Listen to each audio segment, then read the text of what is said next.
ನಮಸ್ತೆ. ನಾವಿವತ್ತು ಕೋಟೆಕೆರೆ ತೋಟದಲ್ಲಿದ್ದೀವಿ. ಇಲ್ಲಿ ಬೆಟ್ಟದಿಂದ ಬರೋ ನೀರಿನ ಬಗ್ಗೆ ನಿಮಗೆ ನಾನು ಹೇಳಿದ್ದೆ.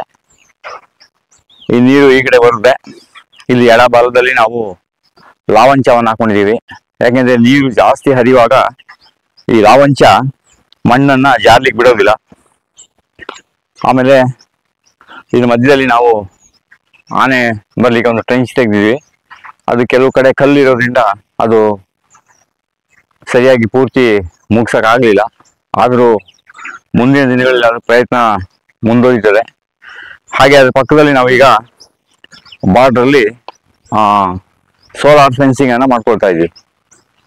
ಅಲ್ಲಿ ನೀರು ಜಾಸ್ತಿ ಬಂದಾಗ ಅದ್ರ ರಭಸಕ್ಕೆ ತಡೀತದೆ ಅಂತ ಹೇಳ್ಬಿಟ್ಟು ನಾವು ಅಲ್ಲಿ ಮೂರು ಪಿಲ್ಲರ್ ಹಾಕೊಂಡು ಹಾಗೆ ಅಲ್ಲಿ ಒಂದು ಅಡ್ಡವಾಗಿ ಪಿಲ್ಲರ್ಗಳನ್ನ ಹಾಕೊಂಡಿದ್ದೀವಿ. ಆ ನೀರು ಬಂದಾಗ ಅಲ್ಲೊಂದು ಮೆಸ್ ಹಾಕಿದ್ಮೇಲೆ ಆ ನೀರೆಲ್ಲ ಈ ಕಡೆಗೆ ಹರಿದು ಹೋಗೋ ಥರ ಒಂದು ವ್ಯವಸ್ಥೆ ಮಾಡ್ತಾ ಇದ್ದೀವಿ. ಜೊತೆಗೆ ಈಗ ನಾವು ಇಲ್ಲಿ ಮೆಸ್ಸನ್ನು ಹಾಕೊಂಡಿದ್ದೇವೆ. ಈ ಮೆಸ್ಸು ಟಾಟಾದಲ್ಲಿ ಬರೋ ಮೆಸ್ ಇದು. ಸುಮಾರು ಇದು ಮೆಸ್ಗಳಲ್ಲಿ ನಿಮಗೆ 8 ಪಾಯಿಂಟು, 12 ಪಾಯಿಂಟು, 15 ಪಾಯಿಂಟ್ ಎಲ್ಲ ಇರುತ್ತೆ. ಇಲ್ಲಿ ನಾವು ಇದರಲ್ಲಿ 8 ಪಾಯಿಂಟನ್ನು ಹಾಕಿದ್ದೇವೆ. ಈಗ ಸಿಟಿಗಳಲ್ಲಿ ಪಾರ್ಕ್ಗಳಲ್ಲೆಲ್ಲ ಹಾಕ್ತಾರಲ್ಲ ಆ ರೀತಿ ಇದನ್ನು ಹಾಕೊಂಡಿದ್ದೀವಿ. ಅದು ಸ್ಟಾರ್ಟಿಂಗ್ 3x3 ಹಾಕೊಂಡಿದ್ವಿ. ಇನ್ನು ಮಧ್ಯದಲ್ಲೆಲ್ಲ ನಾವು ಇಲ್ಲಿ 2 ಹಾಕೊಂಡಿದ್ದೀವಿ. ಈ 2 ಹಾಕೊಂಡ್ಮೇಲೆ ಇಲ್ಲಿ ಮಧ್ಯದಲ್ಲಿ ಒಂದು 3 ಎಳೆ ತಂತಿ ಬರ್ತದೆ. ನೆಲದಿಂದ ಅರ್ಧ ಅಡಿ ಒಂದು ಟಾಟಾ ತಂತಿ ಬರ್ತದೆ. ಆಮೇಲೆ ಒಂದು 1.5 ಅಡಿಗೆ ಒಂದು ಬರ್ತದೆ. ಆಮೇಲೆ ಮೇಲ್ಗಡೆ 3.5 ಅಡಿ ಒಂದು ಬರ್ತದೆ. ಇದು ಮೆಸ್ಸಿಗೆ 4 ಅಡಿ ಇದೆ. ಈ ಮೇಲ್ಭಾಗನೂ ಒಂದು ಅರ್ಧ ಅಡಿ ನಮಗೆ ಫ್ರೀ ಇರಬೇಕು, ಕೆಳಗಡೆನೂ ಅರ್ಧ ಅಡಿ ಫ್ರೀ ಇರಬೇಕು. ಅಲ್ಲಿಂದ ಬೇರೆ ಯಾವುದೇ ಒಂದು ಪ್ರಾಣಿಗಳು ಬರದಂಗೆ ಅದನ್ನ ರಕ್ಷಣೆ ಮಾಡೋಕೆ ಅಂತ ಮಾಡ್ಕೊಂಡಿದೀವಿ. ಹೀಗೆ ಈ ಮೆಸ್ಸನ್ನ ಇಲ್ಲಿ ನಾವೀಗ ಹಾಕಿದ್ಮೇಲೆ ಇದ್ರ ಮೇಲ್ಗಡೆ ಏನಾಗುತ್ತೆ ಅಂದ್ರೆ ಇಲ್ಲಿ ಸೋಲಾರ್ ಬರುತ್ತೆ. ಇಲ್ಲಿ ಸೋಲಾರ್ ಇಲ್ಲಿ ಬಂದಾಗ ಇಲ್ಲಿ ಕೆಳಗಡೆಗೆ ಅದು ಇಳೆ ಬೀಳುತ್ತೆ. ಅದು ಈ ಕಡೆಗೆ ಗಾಳಿಗೆ ಎಲ್ಲ ಸೋಲಾರ್ ವೈರ್ ಬರಬಾರ್ದು ಅಂದ್ಬಿಟ್ಟು ನಾವೇನ್ ಮಾಡಿದೀವಿ, ಈ ರೀತಿ ಒಂದು ಆಂಗಲ್ ಅನ್ನ ಕೊಟ್ಕೊಂಡಿದ್ದೀವಿ. ಇಲ್ಲಿಂದ ಒಂದು ಆಂಗಲ್ ಕೊಟ್ಟಿದ್ದೀವಿ, ಇಲ್ಲಿ ಕೊಟ್ಟಿದ್ದೇವೆ. ಇಲ್ಲಿ ನಮ್ಗೆ ಕೆಳಗಡೆ ಹುಲ್ಲು ಗಿಲ್ಲು ಬಂದಾಗ ಡ್ರಿಪ್ ಆಗೋದು ಬೇಡ, ಆಮೇಲೆ ಅದು ಸೋಲಾರ್ಗೆ ಆಗಾಗ ಸಮಸ್ಯೆ ಆಗೋದು ಬೇಡ ಅಂದ್ಬಿಟ್ಟು ನಾವು ಈ ರೀತಿ ಮೆಸ್ಸನ್ನು ಹಾಕೊಂಡಿದ್ದೀವಿ. ಇದರಿಂದ ಏನಾಗ್ತದೆ, ಯಾವುದೇ ಕಾಡು ಪ್ರಾಣಿಗಳು ಬರೋದಿಲ್ಲ. ಆಮೇಲೆ ಎರಡನೇದು, ನಿಮಗೆ ಯಾವುದೋ ಒಂದು ಯಾರೋ ಪಕ್ಕದಲ್ಲಿ ದನ ಬಿಟ್ಟಿರ್ತಾರೆ, ಆಡು ಬಿಟ್ಟಿರ್ತಾರೆ, ಇವೆಲ್ಲ ಬರ್ಲಿಕ್ಕೆ ಇದು ಅವಕಾಶಗಳಿಲ್ಲ. ಈ ಮೆಸ್ಸಲ್ಲಿ ನೀವು ಬಹಳ ಇಂಪಾರ್ಟೆಂಟ್ ಆಗಿ ನೆನಪಿಟ್ಕೊಳ್ಳಿ, ಟಾಟಾ ಮೆಸ್ ಅಲ್ಲಿ 8G ಅಂತ ಬರ್ತದೆ. 8G ಮೆಸ್ ಆದ್ರೆ ಏನಾಗ್ತದೆ ನಿಮಗೆ, ಅದು ಎಷ್ಟೇ ಫೋರ್ಸ್ ಅಲ್ಲಿ ಯಾವುದೇ ಒಂದು ಕಾಡು ಪ್ರಾಣಿ ಅಥವಾ ನಿಮ್ಮ ಕಾಡು ಕೋಣ, ಕಾಡು ಹಂದಿ ಇಂತೆಲ್ಲ ಹೇಳ್ತೀರಲ್ವಾ, ಬಹಳ ಬಲಶಾಲಿಯಾದ ಪ್ರಾಣಿ ಸಮೇತ ತಳ್ಳಿದ್ರು ಇದಕ್ಕೇನು ಆಗುದಿಲ್ಲ. ಅದೇ ನಿಮ್ಗೆ ಸ್ವಲ್ಪ ಇದು ಕಾಸ್ಟ್ಲಿ ಆಗ್ತದೆ, ಆದ್ರೂ ಏನಾಗ್ತದೆ ಸುರಕ್ಷಿತ. ಅದೇ ನೀವು 10, 12 ಎಲ್ಲ ಹಾಕೊಂಡಾಗ ಏನಾಗ್ತದೆ, ಬಹಳ ಮೃದು ಇರ್ತದೆ, ಅವು ಬಹಳಷ್ಟು ಬೇಗ ಹೋಗ್ಬಿಡುತ್ತೆ. ಆದ್ರೆ ಇವೆಲ್ಲ ಏನಂದ್ರೆ ಲೈಫ್ ಲಾಂಗ್ ಯಾವುದೇ ಇದಕ್ಕೆ ಗ್ಯಾರಂಟಿ ಏನಿಲ್ಲ, ಫುಲ್ಲು ಪರ್ಮನೆಂಟ್ ಇದು. ಇದರಲ್ಲಿ ಯಾವುದೇ ಒಂದು ಸಮಸ್ಯೆ ಆಗೋದಿಲ್ಲ. 8G ಇದ್ರೆ ತುಂಬಾ ಬಲಶಾಲಿ ಆಗ್ತದೆ. ನಿಮ್ಗೆ ಹಾಕ್ಲಿಕ್ಕೆ ಮೊದಲು ಸ್ವಲ್ಪ ಆರ್ಥಿಕವಾಗಿ ಸ್ವಲ್ಪ ಹೊರೆ ಆಗ್ಬೋದು, ಆದ್ರೆ ಇದೊಂದು ಪರ್ಮನೆಂಟ್ ಕೆಲಸ. ಅದು ನೋಡಿ, ಈ ತರ ನಾವು ಇಲ್ಲಿ ಕೆಲಸವನ್ನ ಇಲ್ಲಿ ಮಾಡ್ಕೊಂಡಿದ್ದೇವೆ. ಇಲ್ಲಿ ಹೀಗೆ ಇದು ಬಹಳ ಬಂದೋಬಸ್ತ್ ಆಗಿದೆ. ಇನ್ನು ಇಲ್ಲಿ ಸ್ವಲ್ಪ ತಂತಿಯನ್ನ ಕಟ್ಟಬೇಕು.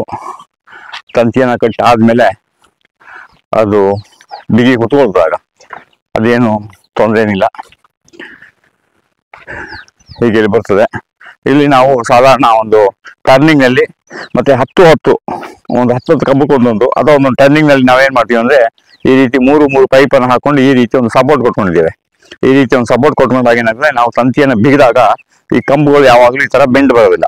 ಮತ್ತೆ ನಾವು ಎಲ್ಲಿ ವೆಲ್ಡ್ ಮಾಡಿದ್ದೇವೆ ಅದೆಲ್ಲ ಏನ್ ಮಾಡಿದ್ದೇವೆ, ಈ ತರ ಪೇಂಟ್ ಮಾಡಿದ್ದೇವೆ. ಈ ತರ ಪೇಂಟ್ ಆಗಿದೆ. ಇದು ತಂತಿಯನ್ನ ಕಟ್ಟಲಿಕ್ಕೆ ಇಲ್ಲೆಲ್ಲ ಒಂದೊಂದು ಆಂಗ್ಲರ್ಗಳನ್ನ ಕೊಟ್ಕೊಂಡಿದ್ದೇವೆ. ಅದು ಮುಳ್ ತರ ಇದೆ, ಅದು ಚೆನ್ನಾಗಿ ನಡೀತದೆ, ತೊಂದರೆ ಇಲ್ಲ. ಹೀಗೆ ಇದು ಇಲ್ಲಿ ಬರ್ತಾ ಇದೆ.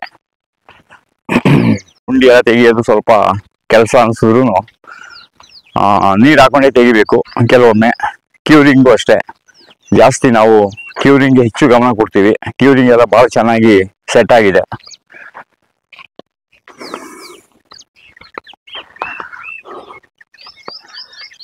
ಬೇಸಿಗೆಯಲ್ಲಿ ಬೆಂಕಿಯ ಅಪಘಾತ ಆಗದ್ರಿಂದ ಈಗ ನಮ್ಮ ಬಾರ್ಡ್ರು ಅಲ್ಲಿವರೆಗೂ ಇದೆ. ಆ ತಂತಿ ಕಂಬ ಇರೋವರೆಗೂ ಅದು ನಮ್ಮ ಬಾರ್ಡ್ರ್ ಇದೆ. ಆ ಬಾರ್ಡ್ರಿನ ಮಧ್ಯದಲ್ಲಿ ನೀರು ಹೋಗ್ಲಿಕ್ಕೆ ಬಸಿಗಾಲುವೆಗೆ ಅಂತ ಇಷ್ಟ ಜಾಗ ಬಿಟ್ಕೊಂಡಿದೀವಿ.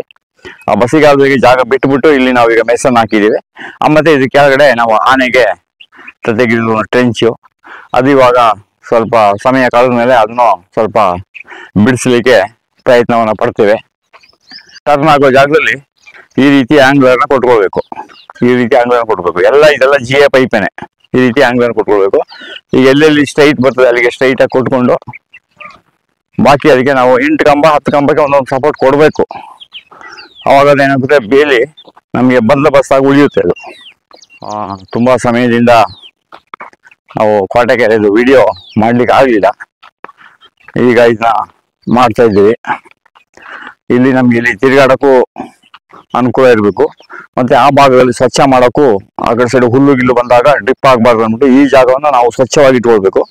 ಅದೇನಾದ್ರು ಹುಲ್ಲು ಗಿಲ್ಲು ತಗೋಬಾರ್ದು ಅನ್ನೋದಕ್ಕೆ ನಾವು ಈ ಮೆಸ್ಸನ್ನು ಹಾಕಿದ್ದೇವೆ. ಮೆಸ್ ಹಾಕಿದ್ರಿಂದ ಒಂದು 2 ತರ ಲಾಭ ಇರುತ್ತೆ. ಸುಮಾರು ಒಂದು ಇದು 30-35 ಎಕರೆ ಅಷ್ಟು ಜಮೀನು ಜಾಗ ಇರೋದ್ರಿಂದ ನಾವೇನ್ ಮಾಡಿದೀವಿ, ಇಲ್ಲಿ ಮಧ್ಯದಲ್ಲಿ ಒಂದು ಜಾಗದಲ್ಲಿ ಇಲ್ಲೊಂದು ಗೇಟನ್ನು ಇಟ್ಕೊಂಡಿದ್ದೀವಿ. ಈ ಗೇಟನ್ನ ಯಾಕೆ ಇಟ್ಕೊಂಡಿದೀವಿ ಅಂತ ಹೇಳಿದ್ರೆ, ನಮ್ಗೆ ಎಮರ್ಜೆನ್ಸಿಗೆ ತಾತ್ಕಾಲಕ್ಕೆ ಏನ್ ಮಾಡಿದ್ರೆ ನಾವು ಆ ಕಡೆ ಭಾಗದಲ್ಲಿ ಹೋಗಿ ನಮ್ಮ ಜಾಗ ಇನ್ನೂ ಆ ಕಡೆ ಒಂದು 10-15 ಅಡಿ ಗಂಟ ನಮ್ದು ಆ ಕಡೆ ಜಾಗ ಇದೆ. ಆ ಜಾಗ ಇರೋದ್ರಿಂದ ನಾವೇನ್ ಮಾಡಿದೀವಿ, ಅಲ್ಲಿ ಏನಾದ್ರು ಕ್ಲೀನ್ ಮಾಡ್ಬೇಕು ಅಥವಾ ಸಣ್ಣದಾಗಿ ಒಂದು ಇಟಾಚಿ ಸಣ್ಣ JCB ಏನಾದ್ರು ಹೋಗ್ಬೇಕಂದ್ರೆ ಇಲ್ಲೊಂದು ಗೇಟನ್ನು ಇಟ್ಕೊಂಡಿದ್ದೇವೆ. ನೋಡಿ, ಈ ಗೇಟನ್ನ ನಾವು ಹೀಗೆ ಬೇಕಾದ್ರೆ ಇದನ್ನ ನಾವು ಈ ರೀತಿ ತೆಗೆದು ನಾವು ಈ ಕಡೆ ಸೈಡ್ಗೆ ಹೋಗಿ ಅಲ್ಲೆಲ್ಲ ಕ್ಲೀನ್ ಮಾಡೋಕ್ಕೂ ನಾವು ಇದನ್ನ ಬಳಸ್ಕೊಳ್ಬೋದು. ಆಮೇಲೆ ನಮ್ಗೆ ಬೇಕಾದ್ರೆ ಒಂದು ಚಿಕ್ಕ JCB ಇಟಾಚಿ ಹೋಗಿ ಇಲ್ಲಿ ಕ್ಲೀನ್ ಮಾಡೋಕ್ಕೂ ಎಮರ್ಜೆನ್ಸಿಗೆ ಮಾಡಾದ್ಮೇಲೆ ಏನ್ ಮಾಡ್ಬೇಕಂದ್ರೆ ಯೋಚನೆ ಚಿಂತೆ ಮಾಡಕ್ ಹೋಗ್ಬಾರ್ದು. ಎಲ್ಲ ಮಾಡೋಕ್ ಮೊದಲೇನೆ ಇದೆಲ್ಲ ಯೋಚನೆ ಮಾಡಿ ಮಾಡ್ಕೋಬೇಕು. ನಮ್ಗೇನೋ ಅರ್ಜೆಂಟ್ ಈ ಸೈಡ್ ಕ್ಲೀನ್ ಮಾಡ್ಬೇಕು ಅಥವಾ ನಾವು ಇಲ್ಲಿ ಚರಂಡಿ ಕ್ಲೀನ್ ಮಾಡ್ಬೇಕು, ಈ ಬಸ್ಸಿಗಾಲುವೆನ ಸರಿ ಮಾಡ್ಬೇಕು ಅಂದಾಗ ನಾವೇನ್ ಮಾಡ್ಬೋದು, ಇಲ್ಲಿಗೆ ತಿರ್ಗಾಡಕ್ಕೆ ಅಂದ್ಬಿಟ್ಟು ಇಲ್ಲಿ ಸೋಲಾರ್ ಬರುತ್ತೆ, ಸೋಲಾರ್ನ ಆಫ್ ಮಾಡ್ಬಿಟ್ಟು ನಾವು ಈ ಕಡೆ ಸೈಡ್ ನಲ್ಲಿ ಇದನ್ನ ನಾವು ಇಲ್ಲಿ ಹಾಕೊಳ್ಬೋದು. ಈ ತರ ಇಲ್ಲಿ ಗೇಟ್ ಅನ್ನ ನಾವು ಇಲ್ಲಿ ಮಾಡ್ಕೊಂಡಿದ್ದೇವೆ. ಸುಮಾರು ಇದು ಒಂದು 10 ಅಡಿ ಗೇಟ್ ಇದೆ. ಈ ಗೇಟ್ ಅನ್ನ ನಾವು ಈ ರೀತಿ ಇಟ್ಕೊಳ್ಬೇಕು.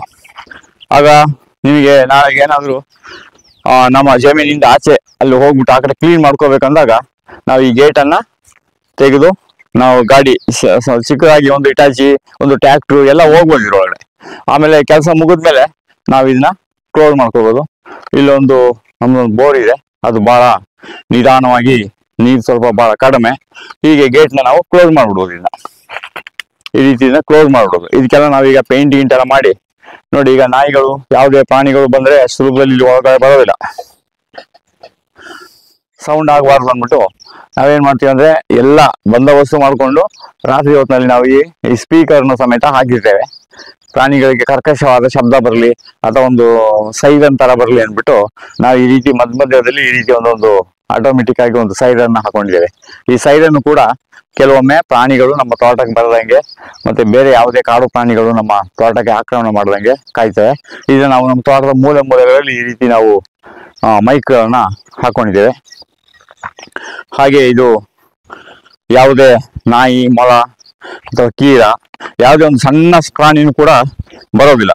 ಈ ಮೆಸ್ಸಲ್ಲಿ ನಾವು 3x3 ಇದ್ರದ್ದು ಮೆಸ್ ಅಗಲ ಇದೇನಾಗ್ತದೆ 3 ಇಂಚು 3 ಇಂಚು ಇದ್ರದ್ದು ವಿಸ್ತೀರ್ಣ 3 ಇಂಚು 3 ಇಂಚು ಇರ್ತದೆ. 2.5 ಮಾಡ್ಕೊಳ್ಬಹುದು, ಕೆಲವರು 6 ಮಾಡ್ಬೋದು, ನಿಮ್ಮ ಅನುಕೂಲಕ್ಕೆ ತಕ್ಕಂತೆ ಮಾಡ್ಬೋದು.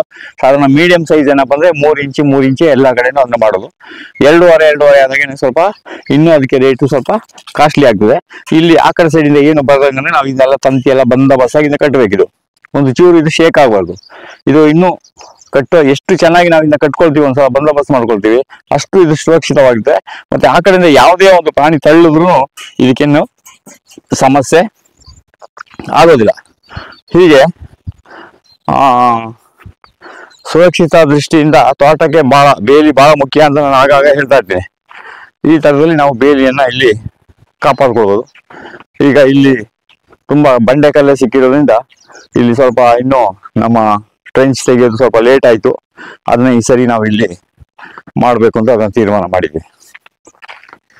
ತಿಂಗಳಿಗೆ ಒಂದ್ಸರಿ ನಾವೇನ್ ಮಾಡ್ಬೇಕಂದ್ರೆ ಔಟ್ ಸೈಡ್ ಹೋಗ್ಬಿಟ್ಟು ಈ ರೀತಿ ಸ್ವಲ್ಪ ಎಲ್ಲ ಕ್ಲೀನ್ ಮಾಡ್ಕೋಬೇಕು. ಯಾಕೆಂದ್ರೆ ಸೋಲಾರು ನಮ್ಗೆ ಇದಕ್ಕೆ ತಗಬಾರ್ದು, ಹುಲ್ಲು ಕಡ್ಡಿ ಕಸ ಏನಾದ್ರು ನಮ್ಗೆ ಈ ಕಡೆ ಬರಬಾರ್ದು. ಅದಕ್ಕೆ ನಾವ್ ಏನ್ ಮಾಡ್ಬೇಕಂದ್ರೆ ಇದನ್ನ ಸ್ವಲ್ಪ ಯಾವಾಗ್ಲೂ ಸ್ವಚ್ಛವಾಗಿ ಇಟ್ಕೊಳ್ಬೇಕು. ಅಲ್ಲಿ ಏನಾದ್ರು ಹುಲ್ಲು ಕಸ ಬಿದ್ದಾಗ ಅದೇನಾಗ್ತದೆ, ಡ್ರಿಪ್ ಆಗ್ಬಿಡ್ತದೆ. ಹಾಗೇನಾಗ್ತದೆ, ಸೋಲಾರ್ದು ಮಿಷಿನ್ಗೆ ಮತ್ತೆ ಅದಕ್ಕೆ ತುಂಬಾ ಕಷ್ಟ ಆಗ್ತದೆ. ಅದಕ್ಕೆ ಯಾವುದೇ ಒಂದು ಆಗಾಗ ಡ್ರಿಪ್ ಆಗದಂಗೆ ನೋಡ್ಕೊಳ್ಳುವಂತ ವ್ಯವಸ್ಥೆಯನ್ನು ನೋಡ್ಕೋಬೇಕು. ನಾವು ಸೋಲಾರ್ ಹಾಕಿರೋದಕ್ಕೂ ನಮ್ಮ ಕಲ್ಲಿರೋ ಜಾಗಕ್ಕೂ ಹೆಚ್ಚು ಕಮ್ಮಿ ಒಂದು 10-15 ಅಡಿ ವಿಸ್ತೀರ್ಣದಲ್ಲಿದೆ. ಒಂದು ಟ್ರ್ಯಾಕ್ಟರ್ ಹೋಗ್ಬೋದು. ನಾವು ಇಲ್ಲೇನಾದ್ರು ಸ್ವಚ್ಛ ಮಾಡಬೇಕು, ಕ್ಲೀನ್ ಮಾಡ್ಬೇಕಂದಾಗ ನಾವು ಯಾವಾಗ ಬೇಕಾದ್ರೂ ಅಲ್ಲಿ ಹೋಗಿ ಅದನ್ನ ಕ್ಲೀನ್ ಮಾಡ್ಕೋಬಹುದು. ಟರ್ನಿಂಗ್ ಮೂಲೆಯಲ್ಲಿ ನಾವು ಪಿಲ್ಲರ್ನ ಈ ಕಡೆಗೂ ಸಪೋರ್ಟ್ ಕೊಡಬೇಕು, ಈ ಕಡೆಗೂ ಸಪೋರ್ಟ್ ಕೊಡಬೇಕು. ಎರಡು ಕಡೆಗೂ ಸಪೋರ್ಟ್ ಕೊಟ್ಟಾಗ ಇದು ಬಂದೋಬಸ್ತ ನಿಲ್ತದೆ. ಇಲ್ದಿದ್ರೆ ಏನಾಗ್ತದೆ, ಅದು ಬೆಂಡ್ ಆಗ್ಬಿಡ್ತದೆ. ಮೂಲೆಯಲ್ಲಿ ಯಾವಾಗಲೂ ಈ ರೀತಿ ನಾವು ಕವರ್ ಮಾಡ್ಕೋಬೇಕು. ಈ ಮೂಲೆಯನ್ನು ನಾವು ಇದೆಲ್ಲ ಕವರ್ ಮಾಡದೇ ಇದ್ದಾಗ ಏನಾಗ್ತದೆ, ಈ ಕಂಬ ನಮಗೆ ಬೆಂಡ್ ಆಗ್ಬಿಡ್ತದೆ. ಅದ್ರ 2-3 ಕಡೆ ಆ ಸಮಸ್ಯೆನ ನಾವು ಎದುರಿಸಿದೀವಿ. ಹಾಗೆ ಇಲ್ಲೂ ಕೂಡ ಅಷ್ಟೇ, ಬೇಲಿಯಿಂದ ಸುಮಾರು ಒಂದು 10 ಅಡಿ ಒಳಗಡೆನೆ ನಾವು ಇದನ್ನ ಇಲ್ಲಿ ರೆಡಿ ಮಾಡ್ಕೊಂಡಿದ್ದೀವಿ. ಇಲ್ಲಿ ನಮ್ದು ಇದು ತೋಟದ ಇದು ಪಶ್ಚಿಮದ ಭಾಗ. ಈ ಪಶ್ಚಿಮದ ಭಾಗದಲ್ಲಿ ಇಲ್ಲಿ ಈ ಕಡೆ ನಮಗೆ ಡ್ರೈನೇಜು ಚೆನ್ನಾಗಿ ಬಂದಿದೆ. ಈ ಸೈಡಲ್ಲಿ ಸ್ವಲ್ಪ ಇಲ್ಲಿ ಬಂದಿಲ್ಲ. ಈ ಡ್ರೈನೇಜ್ ನಮಗೆ ಆಳ ಬಂದಿದೆ, ಈ ಕಡೆ ಬಂದಿಲ್ಲ. ಈ ಬಂದಿರೋ ಜಾಗದಲ್ಲಿ ಇಲ್ಲಿ ಕಲ್ಲಿದೆ. ಈ ಕಲ್ಲು ಜಾಗನೇ ಈಗ ಏನ್ ಮಾಡಿದೆ ಅಂದ್ರೆ ಆನೆ ದಾಟಕ್ಕೆ ಮಾಡಕ್ಕೆ ಈ ಜಾಗವನ್ನ ಈಗ ಬಳಸ್ಕೊಳ್ತಾ ಇದೆ. ಇದನ್ನ ಇವಾಗ ಡ್ರಿಲ್ಲಿಂಗ್ ಮಿಷಿನ್ ಹಾಕಿ ಇದನ್ನ ಸ್ವಲ್ಪ ಎಲ್ಲ ತೆಗೆದು ಇದನ್ನ ಸ್ವಲ್ಪ ರೆಡಿ ಮಾಡೋಕೆ ನಾವು ತೀರ್ಮಾನ ಮಾಡಿದೀವಿ. ಅದೇ ರೀತಿಯಲ್ಲಿ ಈ ಭಾಗದಲ್ಲಿ ಈ ತೋಟದ ಇದು ಕುಬೇರನ ಮೂಲೆ ಆಗ್ತದೆ. ಈ ಕುಬೇರನ ಮೂಲೆಯಲ್ಲಿ ನಾವು ಈಗ ಇಲ್ಲಿ ಒಂದು ವಾಚ್ ಟವರ್ ಮಾಡಬೇಕು ಅಂತ ತೀರ್ಮಾನ ಮಾಡಿದ್ವಿ. ಇದು ನಮ್ಮ ಕೋಟೆಕೆರೆ ತೋಟದ ಇದು ಕುಬೇರನ ಮೂಲೆ. ಈ ಕುಬೇರನ ಮೂಲೆಯಲ್ಲಿ ನಾವು ಇಲ್ಲಿ ಒಂದು 20 ಅಡಿ ಹೈಟ್ ಅಲ್ಲಿ ಒಂದು ವಾಚ್ ಟವರ್ ಮಾಡಿ ಅದ್ರ ಮೇಲ್ಗಡೆ ನಿಂತ್ಕೊಂಡಾಗ ಇಡೀ ತೋಟಕ್ಕೆ ಟಾರ್ಚ್ ಬಿಟ್ರೆ ಆಮೇಲೆ ನಿಂತ್ಕೊಂಡು ನೋಡಿದ್ರೆ ಎಲ್ಲ ಕಾಣಬೇಕು. ಆ ರೀತಿ ಇಲ್ಲಿ ಒಂದು ವಾಚ್ ಟವರ್ ಮಾಡ್ತಾ ಇದ್ದೀವಿ. ಇಲ್ಲಿಗೆ ಈಗಾಗಲೇ ಪಿಲ್ಲರು ತೆಗೆದಿದ್ದೀವಿ. ಈ ಪಿಲ್ಲರು ಒಂದು 2.5 ಅಡಿ ಅಗಲದಲ್ಲಿ ಒಂದು 4 ಅಡಿ ಆಳದಲ್ಲಿ ಇಲ್ಲೊಂದು ಪಿಲ್ಲರ್ ತೆಗೆದಿವಿ. ಇಲ್ಲಿ ಈಗ ಸೈಡ್ ನಲ್ಲಿ ಇಲ್ಲಿ ಬರ್ತದೆ. ಈ ಪಿಲ್ಲರ್ನ ಇವಾಗ ನಾವು ಹಾಕ್ಬಿಟ್ಟು ಇದ್ರ ಮೇಲೆ ಒಂದು 3 ಅಡಿ 4 ಅಡಿ ಕೆಳಗಡೆ ಹೋದ್ರೆ ಇನ್ನು ನಮ್ಗೆ ಉಳಿದಿದ್ದು 16 ಅಡಿ ಮೇಲ್ಗಡೆ ನಿಂತ್ಕೊಂಡು ಅಲ್ಲಿ ರಾತ್ರಿ ಹೊತ್ತಿನಲ್ಲಿ ಒಬ್ರು ಮಲ್ಕೊಳಕ್ಕೂ ಮತ್ತೆ ಅದನ್ನ ಅಲ್ಲಿ ನಿಂತ್ಕೊಂಡು ಒಂದು ವೀಕ್ಷಣಾ ಗೋಪುರ ತರ ಇಲ್ಲೊಂದು ಮಾಡಕ್ಕೆ ಜಾಗ ಇದನ್ನ ಇಲ್ಲಿ ವ್ಯವಸ್ಥೆ ಮಾಡ್ಕೊಳ್ತೇವಿ. ಇದು ಹಂತವಾಗಿ ಕೆಲಸ ನಡೆಯುವಾಗ ನಾನು ನಿಮ್ಗೆ ಅದನ್ನ ಹೇಗೆ ತಿಳಿಸ್ತೀನಿ. ನಾವು 6 ಪಿಲ್ಲರ್ GA ಪೈಪು 6 GA ಪೈಪಲ್ಲಿ ನಾವು ಇಲ್ಲಿ ಪಿಲ್ಲರ್ನ ಹಾಕೊಂಡಾಗ ಕೆಳಗಡೆನು ನಾವು ಏನಾದ್ರು ಸಾಮಾನ್ಯ ಇಟ್ಕೊಳಕ್ಕೂ ಬಳಸ್ಬೋದು. ಆಮೇಲೆ ಮೇಲ್ಗಡೆ ನಿಂತ್ಕೊಂಡು ವಾಚ್ ಟವರ್ ಮಾಡ್ಕೊಳ್ಬೋದು. ಆಮೇಲೆ ರಾತ್ರಿ ಹೊತ್ತಿನಲ್ಲಿ ಬೇಕಾದ್ರೆ ಒಬ್ರು ಅಲ್ಲಿ ಅದನ್ನ ಮಾಡ್ಕೊಳ್ಬೋದು. ಇದು ಸುಮಾರು ಒಂದು 6 ಅಡಿ, ಒಂದು 7 ಅಡಿ ಮತ್ತೆ ಒಂದು 8 ಅಡಿ ಅಗಲದಲ್ಲಿ ಈ ಪಿಲ್ಲರ್ ಬರ್ತದೆ.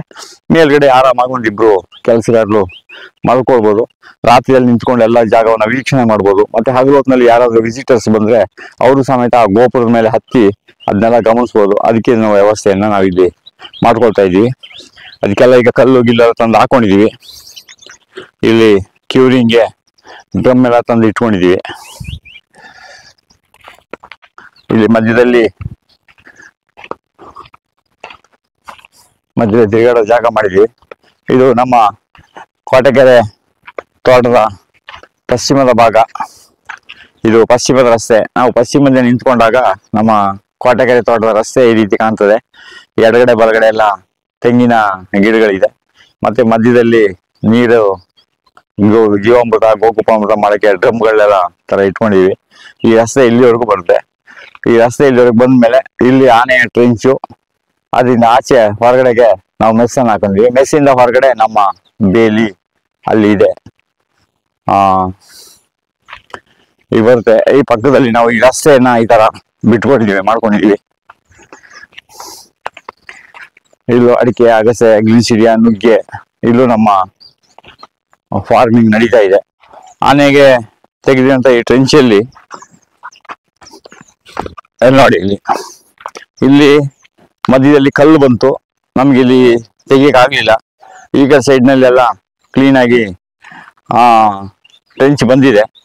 ಇಂಥ ಜಾಗವನ್ನೇ ಬಳಸ್ಕೊಂಡು ಕಾಡು ಪ್ರಾಣಿಗಳು ಆ ಜಾಗವನ್ನ ಅಟ್ಯಾಕ್ ಮಾಡ್ತವೆ. ಅದಕ್ಕೆ ಇದನ್ನೆಲ್ಲ ಈಗ ಕ್ರಮೇಣ ಒಂದು ದೊಡ್ಡ ಇಟಾಚಿ ತಂದು ಇದನ್ನೆಲ್ಲ ಸ್ವಲ್ಪ ರಿಪೇರಿ ಮಾಡ್ಕೊಳ್ಬೇಕು ಅಂತ ನಾವು ತೀರ್ಮಾನ ಮಾಡಿದೀವಿ. ಅದು ಹಂತ ಹಂತವಾಗಿ ಕೆಲಸ ನಡೀತದೆ. ಈ ಬಾರ್ಡ್ರಲ್ಲೆಲ್ಲ ನಾವು ಮಣ್ಣು ಕುಸಿಬಾರ್ದು ಅಂದ್ಬಿಟ್ಟು ಲಾವಂಚ ಹಾಕಿದೀವಿ. ನೋಡಿ, ಇದೆಲ್ಲ ಲಾವಂಚ. ಇದೆಲ್ಲ ಬೆಳೆದು ಬಂದ್ಮೇಲೆ ನಮ್ಮ ಮಣ್ಣು ಯಾವುದೇ ಕಾರಣಕ್ಕೂ ಇಲ್ಲಿ ಜಾರೋದಿಲ್ಲ. ಇದೆಲ್ಲ ಸೈಡ್ ಅಲ್ಲಿ ಲಾವಂಚವನ್ನ ಹಾಕೊಂಡಿದೀವಿ. ಈ ಕಡೆ ಸೈಡ್ ನಲ್ಲೂ ಲಾವಂಚ ಇಲ್ಲಿ ಬೆಳೀತಾ ಇದೆ. ಆ ಕಡೆ ಬೇಲಿದು ಅದ್ರ ಕೆಲಸ ಹಾಗೆ ನಡ್ಕೊಂಡು ಹೋಗ್ತಾ ಇದೆ. ತುಂಬಾ ಜನ ಹೊಸದಾಗಿ ಕೃಷಿ ಮಾಡೋರು ನಾನು ಹೇಳಿದ್ರು, ಅರಣ್ಯ ಪಕ್ಕದಲ್ಲಿ ಕಡಿಮೆಯಲ್ಲಿ ಜಾಗ ಸಿಗ್ತದೆ ಅಂತ ನೀವು ತಗೊಂಡ್ಬಿಡೋದು ಬಹಳ ಮುಖ್ಯ ಅಲ್ಲ. ಅಲ್ಲಿ ಬರುವಂತ ಕಾಡು ಪ್ರಾಣಿಗಳ ಸಮಸ್ಯೆಗೆ ನೀವು ಖರ್ಚು ಮಾಡೋದಿದೆಯಲ್ಲ, ಅದು ತುಂಬಾ ಖರ್ಚು ಮಾಡ್ಬೇಕಾಗ್ತದೆ. ಅದಕ್ಕೆ ಜಮೀನನ್ನ ಪರ್ಚೇಸ್ ಮಾಡೋದಾದ್ರೆ ದಯಮಾಡಿ ಅರಣ್ಯ ಪಕ್ಕದಲ್ಲಿ ಕಾಡು ಪ್ರಾಣಿಗಳಿಗೆ ತೊಂದರೆ ಕೊಡುವಂತ ಜಾಗದಲ್ಲಿ ನೀವು ಎಲ್ಲ ತಗೊಳ್ಳಿಕ್ಕೆ ಹೋಗ್ಬೇಡಿ. ಈಗ ನೋಡಿ, ಇವಾಗ ಮಾವಿನ ಸೀಸನು. ಮಾವು ಇವಾಗ ಒಳ್ಳೆ ಹೂ ಆಗ್ತಾ ಇದೆ. ಈ ಮರದಲ್ಲಿ ಇವಾಗ ಮಾವು ಇದೆಲ್ಲ ನ್ಯಾಚುರಲ್ ಆಗಿ, ಇಲ್ಲಿ ಯಾವುದೇ ಔಷಧಿ ಯಾವುದೇ ಸ್ಪ್ರೇ ಇಲ್ಲದಂಗೆ ಸ್ವಾಭಾವಿಕವಾಗಿ ಬರಬೇಕು ಅಂತೇಳಿ ನಾವು ಈ ಮಾವಿನ ಗಿಡವನ್ನ ಹೀಗೆ ಬಿಟ್ಕೊಂಡಿದ್ದೀವಿ. ಎಲ್ಲ ಇವಾಗ ಕಾಯಿ ಆಗ್ತಾ ಇದೆ. ಇನ್ನೇನು ಯುಗಾದಿಗೆ, ಶಿವರಾತ್ರಿ ಆದ್ಮೇಲೆ ಯುಗಾದಿಗೆ ಇದರಲ್ಲೆಲ್ಲ ಕಾಯಿ ಬರುತ್ತೆ. ಮತ್ತೆ ಈ ತೋಟದಲ್ಲಿ ಈಗ ಆಗ್ಲೇ ಅಗಸೆ, ಗ್ಲಿಸಿಡಿಯಾ, ನುಗ್ಗೆ ಎಲ್ಲ ಹಾಕಿ ಈ ಮಟ್ಟಕ್ಕೆ ಇದು ಬೆಳೆದಿದೆ. ಕೋಟೆಕೆರೆ ತೋಟದಲ್ಲಿ ನಾವೊಂದು ಸ್ವಾಭಾವಿಕವಾಗಿ ಮಾಡಬೇಕು ಅಂತ ಇದ್ದಂತ ಒಂದು ಕೃಷಿ ಹೊಂಡ ಇದು. 100x100ಗೆ ಮಾಡ್ಬೇಕಂತ ಕೃಷಿ ಹೊಂಡ. ಈಗ ಬೇಸಿಗೆ ಸ್ವಲ್ಪ ನೀರು ಆರ್ತಾ ಇದೆ. ಇದು ಆರಾದ್ಮೇಲೆ ಈ ಮಣ್ಣೆಲ್ಲ ತೆಗೆದು ಪಕ್ಕ ಹಾಕೊಂಡಾಗ ಇಲ್ಲೂ ನಮಗೊಂದು ಶಾಶ್ವತವಾದ ಒಂದು ಕೃಷಿ ಹೊಂಡ ಆಗ್ತದೆ. ಅದರಲ್ಲಿ ಯಾವುದೇ ಒಂದು ಡೌಟ್ ಇಲ್ಲ. ಅಲ್ಲಿ ನಮ್ಮ ಮೆಸ್ಸು ಜಾಗ ಆಗಿದೆ.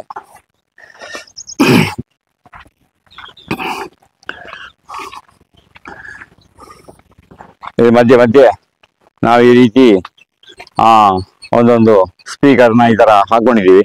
ಈ ಸ್ಪೀಕರ್ ನಿಮ್ಗೆ ಯಾವ ರೀತಿ ಸೌಂಡ್ ಬರ್ತದೆ ಅಂತ ನೀವು ಇಲ್ಲಿ ಬೇಕಾದ್ರೆ ಗಮನಿಸ್ಬೋದು. ಒಂದು 8 ಗಂಟೆ 9 ಗಂಟೆಗೆ ಹಾಕಿದ್ರೆ ಬೆಳಿಗಿನ ಜಾವ ಒಂದು 6 ಗಂಟೆವರೆಗೂ ಇದಿರ್ತದೆ. ಯಾವ ರೀತಿ ಸೌಂಡ್ ಬರ್ತದೆ ಗಮನಿಸಿ.